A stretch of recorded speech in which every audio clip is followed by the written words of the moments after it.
Open your notepad. Paste the text from the description.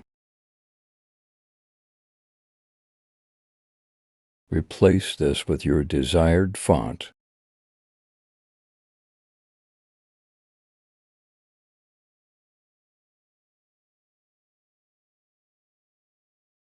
Save as an REG file.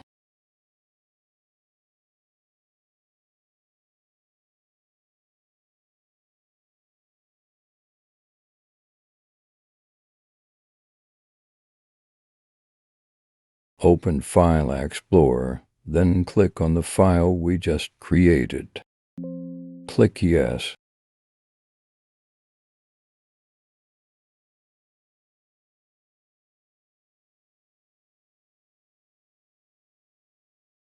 Restart your computer.